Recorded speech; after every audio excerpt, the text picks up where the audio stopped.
We'll call this meeting to order. Welcome to the fourth meeting of the House Education Committee. Would ask all members and guests to please silence your cell phones. I will advise any guests that are here that if you want to testify on behalf of a bill, there like sign-up sheets are in the back, and additional testimony is based on the chair's discretion, based on time constraints. Remind everyone no signs are permitted in the committee room. Do we have any members now that have introductions or comments? Representative Bojanowski. Yes. This morning I'd like to welcome my colleagues from JCPS. It's the JCTA Day of Learning, so welcome and be careful. You might end up in my seat one day. Anyone else have any introductions or comments? If not, Mariah, please call the roll. Representative Ballman. Present. Representative Bojanowski. Here. Representative Brown. Representative Emily Callaway. Present. Representative Josh Callaway. Present. Representative Decker. Representative Doan. Present. Representative Jackson. Present. Representative Lewis. Here. Representative Massaroni. Present. Representative McCool. Here. Representative Rayburn. Here. Representative Rawlings. Here. Representative Raymond. Here. Representative Riley. Here. Representative Timoney. Here. Representative Wilner. Here. Vice Chair Baker. Here. Vice Chair Truitt. Here. Chair Tipton. Here. Our first item on the agenda today is House Bill 377, an act relating to teacher recruitment and retention and making an appropriation, therefore, and declaring an emergency. Representative Kim Banta. I will remind all the witnesses that I will administer an oath, and all presenters, be sure and have your microphones turned on with that green light and have the microphone close to you. So, Representative Banta, would you please identify yourself for the record? Representative Banta, District 63. Please raise your right hand. Do you swear or affirm testimony you're about to give is the truth, the whole truth, and nothing but the truth, so help you God? I do. Please proceed.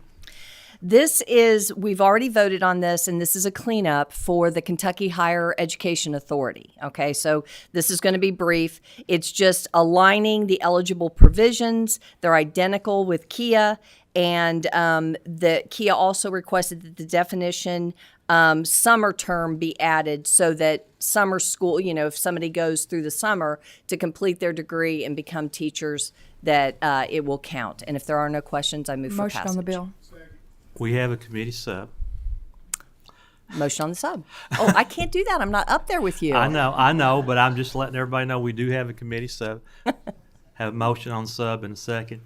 You have a question, Representative Bojanowski? Can you just explain what's different in the sub? I think I did. That was what I explained. Do you want me to go over it again?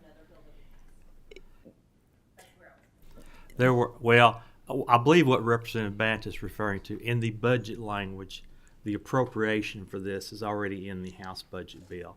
This is the statutory language to align what was in the budget. With KIA. Sorry. I know it, so therefore I think you do too. So. And I'll just to refresh, the differences in the sub in the original 377 was the definition of eligible student.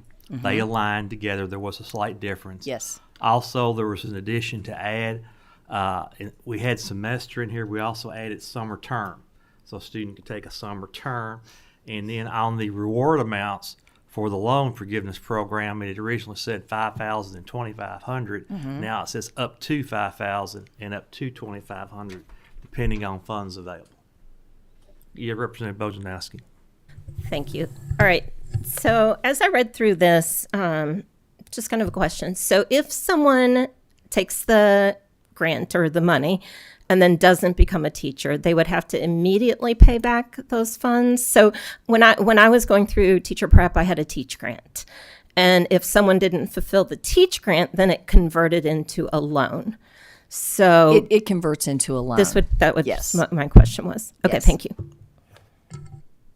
Any more questions on the sub? We have a motion, a second on the sub. All in favor of the committee sub, say aye. Aye. All opposed, no. Now it passes. Now we have on the floor House Bill 377 as amended by House Committee Sub 1. Have any questions, discussion? If not, Mariah, please call the roll. Oh, I'm sorry. I'm getting in a hurry. We're all getting in a hurry this morning. Somebody, I need a motion on the bill. Motion in a second. It's early. It is. We have a motion and a second. Any discussion? Representative Bojanowski. So the other thing I noticed that I think is a really good idea, and I think we need to write that into more statute, is the mandate for the longitudinal analysis of the correlation between stipend recipients and non-recipients. So I just wanted to comment on that and how much I appreciate that. Well, and I'm glad that this is a pilot. So it's important to realize that this is a pilot, so that study is going to be done. Any other questions or comments on the motion? If not, Mariah, please call the roll. Representative Baker. Yes. Representative Ballman. Yes. Representative Bojanowski. Yes. Representative Brown. Representative Emily Callaway. Yes. Representative Josh Callaway. Yes. Representative Decker. Yes. Representative Doan. Aye. Representative Jackson. Yes. Representative Lewis. Yes. Representative Massaroni. Yes. Representative McCool. Yes. Representative Rayburn. Can I briefly explain my votes? Please proceed. I'm going to pass for today. I have a couple of questions for you, for the bill sponsor. Thank you. No problem. Representative Rawlings. Yes. Representative Raymond. Yes. Representative Riley. Yes. Representative Timoney. Yes. Representative Truitt. Yes. Representative Wilner. Yes. Chair Tipton. Chair votes aye. With 18 yes votes and 1 pass vote, House Bill 377 is amended by House Committee Sub 1 passes for favorable expression. The same should pass on the House floor. Thank you very Representative much. Next item on our agenda today is House Bill 383, an act relating to technology in public schools. Representative Josh Bray. Representative Bray, please identify yourself for the record, then I'll administer the oath. Josh Bray, House District 71. Please raise your right hand. Do you swear or affirm the testimony you're about to give is the truth, the whole truth, and nothing but the truth, so help you God? Yes, sir. Please proceed. Thank you all. So House Bill 383, I was at a middle school basketball game out of district, and a teacher from that school came up to me and said, "Man, y'all got to do something about cell phones." Said, "They're killing me." Teacher actually said, "I'm getting ready to retire because I can't fight the fight anymore. Don't feel like I got support from the administration." So filed a bill. So what this does is it just says each school district has to have a policy that forbids its usage within the classroom during instructional time, except during an emergency or if directed by a teacher. And some of those might be they could be using cell phones as part of the learning experience, whether it's scanning QR codes, using it for incentive time. So I thought that was important to include. And then the last section just makes an exception for students with an IEP. Motion on the bill. We have a motion. Did we get a second? Have a second. Representative Bojanowski. All right. So I put a little post in a teacher group, and the position overwhelmingly was in favor of this bill. And several people reached out to me and they're like, "It's bad. It's really bad." Now, I'm elementary school, so we don't have an issue in and I'm assuming that is across the board. But middle and high school students, and it's not in one district, it's not in one part of the state, it's just across the board. Some of the questions, though, and some very pointed points were, why in the world do we have to do a law to do this? And how much of a burden would it then put on teachers to enforce that decision? And, dealing with students who push back. And then another real important one is you have to ensure that you address the earbuds, because a student may not look like they're on their phone, but they're totally tuned out. My kids try it. They're like doing a Chromebook activity and they say, "Can I listen to music while I do it?" I was like, "No, you can't, because you won't focus on whatever it is that I have you doing." So it's bad, but I don't know where the breakdown is. Maybe it's in society with children violating what might be, as I understand, most school boards have policies about cell phones and buildings have policies, and why they're pushing back. Did you get any sense of that in your conversations? So when I talked with my superintendents, they were overwhelmingly in support of it. And it may not be this way across the state, but the ones I've spoken with said most of these decisions are made at the site-based level. And they felt like it was important to give them the authority to kind of lay out the policy.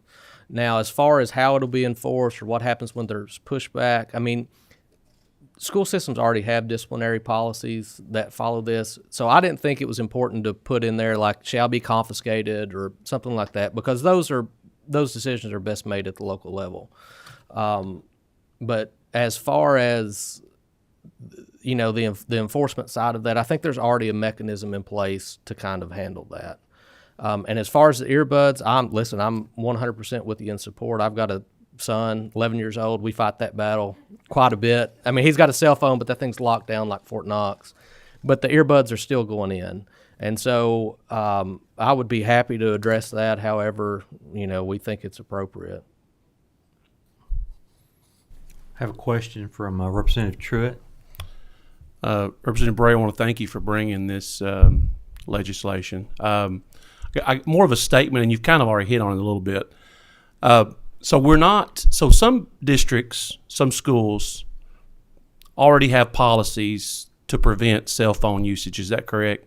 Yeah, I mean, my high schools, my middle schools in Rockcastle County, they have this already in place. I spoke with a principal yesterday, and he was appreciative, one, because now it gives him the support to kind of enforce it as he sees fit. It just kind of gives the teacher the support in the classroom, because now the administration kind of has to have their back. And it gives the administration support because, they've kind of got to go down this path now. So any school that does not have this policy now has grounds to do so, and you're going to protect these teachers who want this done but don't have the authority to do so, correct? Yes, sir. That's the intent. All right. Thank you, Representative Brown. I have a question from Representative Wilner. Thank you, Mr. Chairman. Thank you for the bill. I know this is an issue even from teaching undergrads, as I did for many years, that it really is distracting, and it's incumbent on whoever's in front of the class to figure out how to deal with that too often. But I guess I'm curious, as Representative Bojanowski alluded to, why do we need a law for this? And I wonder if the Kentucky School Board Association has a position on this. So I ran into the school board, a member of the School Board Association, I guess it was one day last week. So they have, I guess, model policies, which those can change, from year to year, whatever. And so it's, the need for a law, it just further states that, this is the intent. We can't teach kids that are distracted. And so that's kind of the thinking behind it. Thank you. Mm-hmm. Representative Wilner, knowing this bill was coming, I did have conversations with KSBA, KASS. They knew the bill was coming. I never got any negative pushback or concerns from them. Just let you know that Representative Riley has a question. Thank you, Mr. Chairman. I really don't have a question as much as just a couple comments. First of all, Representative Brave, thank you for bringing this. This is not going to be as easy as it sounds. Kids are very addicted to their phones. In fact, in many ways, this is going to be a bloody bath for teachers to have to deal with this. Just another difficult thing they're going to have to deal with, because it's bad. I don't know how many of you saw the video last year of the high school student who severely beat up an aide because they took his phone from him. If you haven't, it's very disturbing. If you got a chance to see that. So I just think we need to realize that this needs to be done, but I don't envy teachers that have to deal with this in the classroom. This is very, very difficult. You know how much your kid is addicted to their phone. You know how much you're addicted to your phone. Well, high school kids are on a whole nother level. So let's just be aware that this is going to be something that's going to be very difficult for teachers to deal with. Thank you. Our next comment or question comes from Representative Emily Callaway. Thank you, Chairman. Thank you for carrying this and doing this. I appreciate it. As someone who has dealt with this in the classroom, I appreciate it. And I would like to reiterate the earbuds. So I don't have to do an ear check when they come in. The girls cover up the earbuds. So they get creative with that. And I do like the language, if directed to do so, because a lot of the pressure comes to the teacher in the form of, can I listen to music while I'm working? And can I just do this real quick? And this is, the teacher's able to say, look, unless you're directed, this is definitive. It doesn't, while I don't like removing power from teachers in the classroom, this also does give them an out to say, don't even ask me. This is the way it is, and just don't ask. There's not going to be exceptions. This is in the law. So I do like that language. And just a word from somebody that's, again, just been in the classroom. I like them having them in the backpack locked up versus the lockers. Those are discussions we've been having, turn them in, as you enter school. I think there's going to be a lot of pushback, and there will be some of that traumatic separation anxiety almost from their phones. So I do recommend the backpack, just as a side note here. But thank you again for doing this, and I'm excited. Chair is going to add a few comments. I actually attended a conference in the fall, Excel and Ed conference down in Atlanta. This is one of the topics of conversation. There have been a few states in the last year or so that have passed similar legislation. I know Florida, in their legislation, I believe, is similar to this at a minimum. They require them to have their phones turned off in the backpack. I read an article about that, and the teacher made the comment the next year, it's kind of amazing the students are actually talking to each other.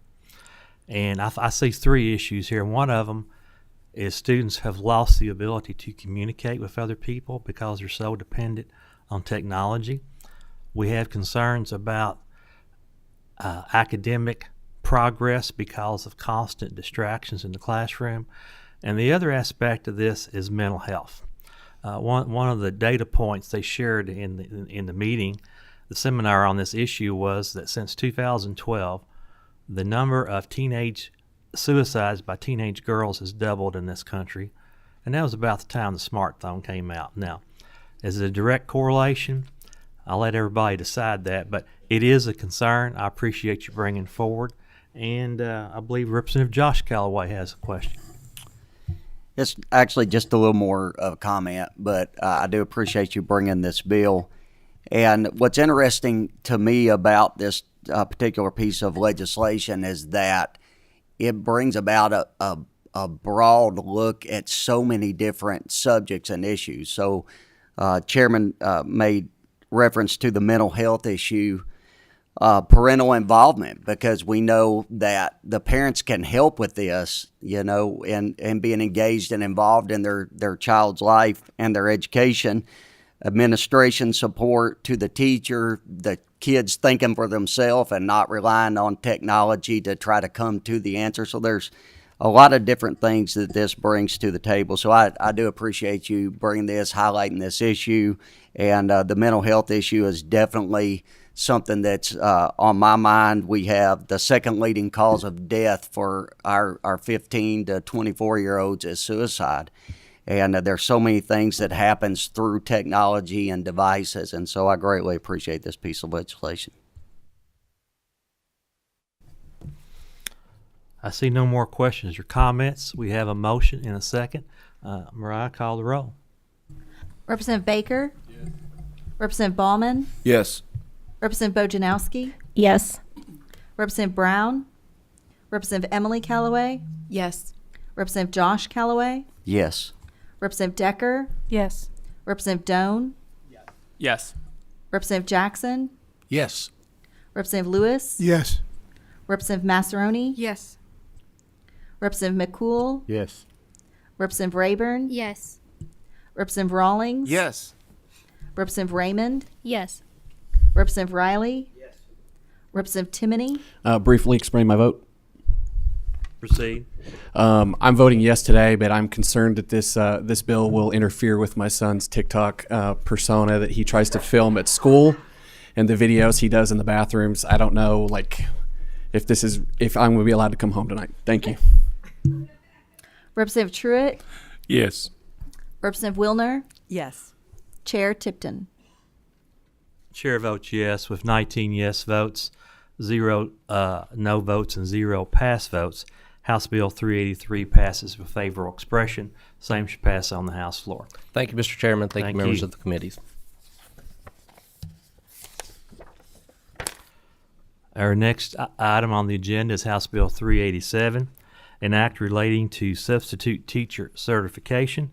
Representative Timmy Truitt.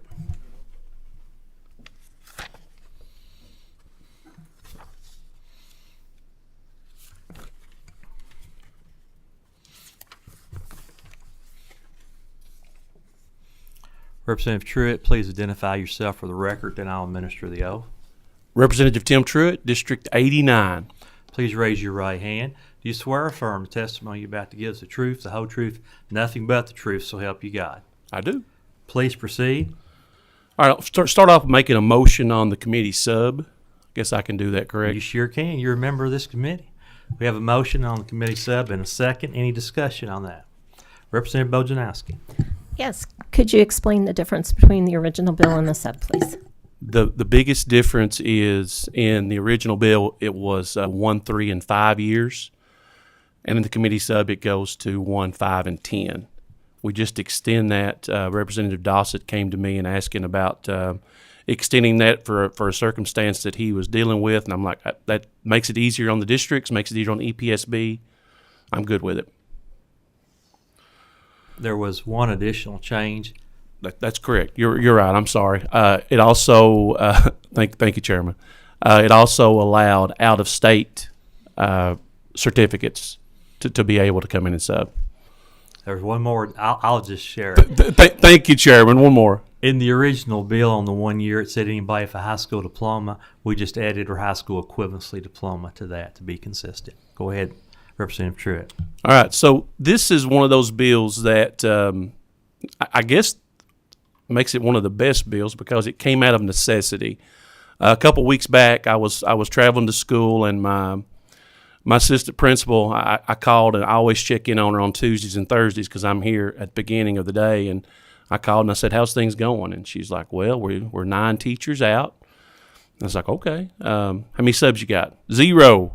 So I called my superintendent and I said, "Sir," I said, "why don't I have any substitute teachers?" And he's like, "Well, we've got 3 in the district, and they're in another school, so you don't have any more." And so I was like, we got to do something about that. So, and I got to thinking about my mother-in-law. I've got the best mother-in-law in the world. She's and I really feel that every time I see her, I was like, this woman would be the best teacher. I mean, she's taught Sunday school for probably 50 years and always runs our Bible schools, and she's just a great woman. And I think about her, I was like, how awesome would it be if I could get her in my building to be a substitute teacher? And obviously the problem is you got to have 64 college hours. And I got to thinking, I was like, what is special about 64 college hours? I had a girl early on in the year that had 63 hours. She didn't qualify to sub. I was like, what's special about 64? And then I started thinking, well, what about 30 hours? And I was like, well, what's special about 30? So finally came down to 0. I think at this time in our schools, we need teachers, we need aides, we need cooks, we need janitors, we need bus drivers, but we also need substitute teachers. And there's probably a lot of people out there who would love to be in the classrooms helping teach, and retired secretaries and just different. I can think of all kinds of different examples who I would love to have in my building, but can't get them there because they don't have those 64 hours. So that was the purpose in this bill. Obviously, we're not forcing a superintendent to to hire these individuals. If they are okay with that 64-hour requirement, they can still keep that as their policy. All this bill will do will allow a superintendent or a school district who is in need to provide a 1-year emergency certificate for anyone who has a high school diploma or something equivalent to that to come in and substitute when they're needed. We do have some questions. Before we do that, we have a motion and a second to adopt the committee sub. If there's no more questions specific to the committee sub, we'll take a vote. All those in favor say aye. Any opposed, no. Committee sub is adopted. Now we have House Bill 387 as amended by House Committee Sub 2 on the floor. We have a question from Representative Wilner. Thank you, Mr. Chairman, and really just a comment. Thank you for this bill. Every time I talk to teachers, and I talk to teachers a lot, the number one concern I hear is the lack of substitutes. And so teachers are losing their planning periods. They're losing their already too short lunch periods to cover their colleagues' classes. It's a real hardship. I think it's probably one of the contributors to the shortage and to so many of our teachers leaving the profession. So I really want to thank you for this bill, and I support it wholeheartedly. Thank you. I have a question or comment from Representative Jackson. Thank you, Mr. Chairman. Representative Truitt, I too appreciate the bill. Is there a age limit on who can sub? I know we talked about hours. I know nowadays we have kids graduating from high school with 60 hours of college credit. So I guess my question is about an age limit. Representative Jackson, that's a great question, and that's one that I mulled over a lot in my head in talking to different superintendents and different people. We thought about doing a requirement of being 21. We thought about making sure they were 18. We thought about, and really, to be honest, I mean, currently the way it stands, I know we had a student from my district a couple years ago who graduated, high school with enough hours to substitute teach. So currently, in the way the law stands now, you could already realistically have an 18-year-old or maybe even a 17-year-old substitute teaching. So all this does, and I thought about doing it, but really, where the district is the one who's in charge, I think this is a better decision locally. If I were superintendent, I would probably, if I had an 18 or a 19-year-old student who wanted to come and substitute, I would probably have them elementary only, and a district can do that. We thought about putting a law out there or putting requirements, but we did not, just because, we want as many people as possible to come in and be our substitute teachers. And a good superintendent and a good district's going to put up guardrails to make sure that we don't have 18-year-olds, substitute teaching in a classroom where they're younger than some of the students. So that is a concern, and I appreciate that. But we did not put a law in or change it to where we put an age requirement on there. Just to follow up, that was my concern. If you have a 18-year-old that graduated from high school and they could go back and sub at the high school level with their peers or maybe their girlfriend or boyfriend in that classroom, that was my concern. So, but I appreciate you explaining it. And, somewhere down the road, if we need to put a 21 age limit on a high school sub, then that might be something we could look at. Thank you. Thank you. Next, we're going to hear from Representative Baumann. Thank you, Mr. Chairman. Representative Truitt, thank you for bringing this forward. Can you tell me how many days out of the school year somebody that would qualify under this bill could substitute teach? Well, I was looking here, the only requirement on there is if you are, it says here, the replacement of a teacher of record for more than 20 consecutive instructional days. The only requirement at all is if you're going to be working for the same teacher, the same position for over 20 days, all right, and going to be considered a full-time sub, then you have to have that degree. You have to be someone who is an actual certified substitute teacher. But really, to be honest, there is no other requirements. The only time there is a requirement is if you are doing the same position for 20 days or longer. Does that kind of answer your question or not really? Well, it helps for sure. I was just, if someone under this bill could be in the classroom every day of the school year, and again, we're short on subs because we're short on teachers, and it seems that we're adjusting the standards for being a substitute teacher. Should we also consider looking at the standards for being a certified teacher? If it's no longer required that you have a bachelor's degree to be a substitute teacher, should we look at certifying teachers that do have a bachelor's degree that have demonstrated success in the classroom with their students as a sub? All right. So are you asking, let me kind of clarify. Are you asking that, are you wanting to know if certified teachers can come back and sub? Is that your question? Well, or are you saying, do we need to do away with teacher certification altogether and just let everybody sub? No, sir. I'm not saying that. Okay. Okay. What I'm saying is that we're short on subs because we're short on teachers. Yeah. And so do we need to look at alternative ways to certify teachers to keep them in the classroom? That's what I'm saying. Okay. Yeah. And I think we've done a pretty good job of that in the last couple sessions, with our new option 9, which is going to be a great resource to us as educators. We already have a lot of people pursuing option 6. There's all kinds of alternate certifications for teachers, but we need to. And the issue is right now, obviously, it's easy to find a job now. It's easy to find a job wherever you want. You can get a job pretty much anywhere you want to work. So, and the pay is pretty good, and they got benefits. A lot of times with a substitute teacher, I'm going to say the average pay for a substitute teacher is probably somewhere $75 to $100 per day, something like that. So there's a certain group of individuals that you can attract with that amount of pay. So that's the reason that we're trying to make it as easy as possible.